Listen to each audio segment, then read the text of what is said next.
মানুষ ছিলেন। তার যে সততার রাষ্ট্র পরিচালনার দক্ষতা ছিল তা অতুলনীয়। তিনি শুধু সাধারণ মানুষ ছিলেন না, ছিলেন একজন অসাধারণ মানুষ। তিনি প্রতিহিংসার রাজনীতি করতেন না। খন্দকার মোশতাক ক্ষমতা দখল করে বঙ্গভবন থেকে শেখ মুজিবুর রহমানের ছবি নামিয়ে দিয়েছিলেন।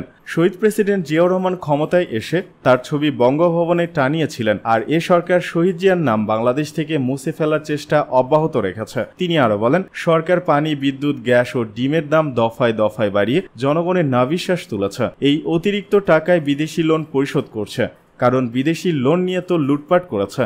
জনগণের সরকার নয় বলে তারা খেয়াল খুশি মতো দাম বাড়ায়। বিএনপি নেতা বলেন, আমাদের ভাবতে অবাক লাগে একজন এমপি পাশের দেশে গিয়ে খুন হন, এখন পর্যন্ত তার লাশটিও পাওয়া যায়নি। তাহলে সাধারণ মানুষের নিরাপত্তা কোথায়?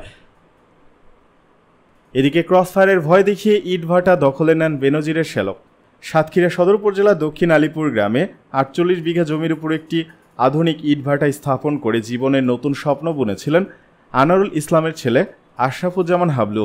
কিন্তু ৫ কোটি টাকা ব্যয়ে নির্মিত ইটভাটাটি যাত্রা শুরু কয়েকদিনের মধ্যেই দখল করে নেন পুলিশের সাবেক মহাপরিদর্শক আইজিপি বেনজির আহমেদের শ্যালক মির্জা আনোয়ার পারভেজ। ভগ্নিপতির ক্ষমতার দাপট দেখিয়ে রাতের অন্ধকারে বাড়ি থেকে তুলে নিয়ে ক্রসফায়ারের ভয় দেখিয়ে হাবলুর কাছ থেকে ইটভাটাটি দখল করেন পারভেজ।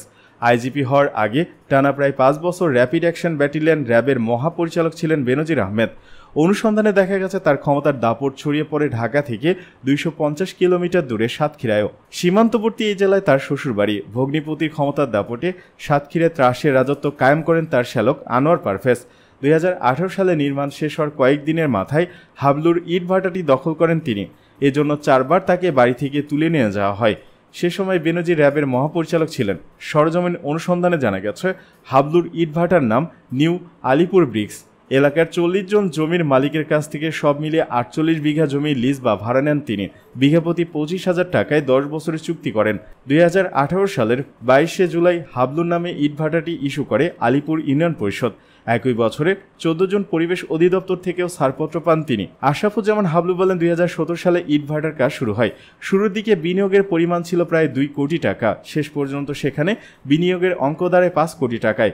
এক পর্যায়ে আমার সঙ্গে যুক্ত হওয়ার আগ্রহ দেখান মির্জা আনোয়ার পারভেজ। এলাকার বড় ভাই হিসেবে না করতে পারিনি।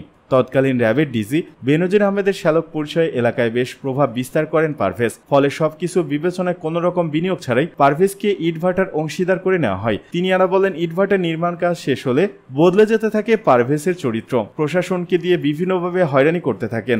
৪ বার ডিবি ও পুলিশ আমাকে তুলে নিয়ে যায়। এ কথা বলে হাউমাউ করে ডুকরে ওঠেন আশরাফুজ্জামান।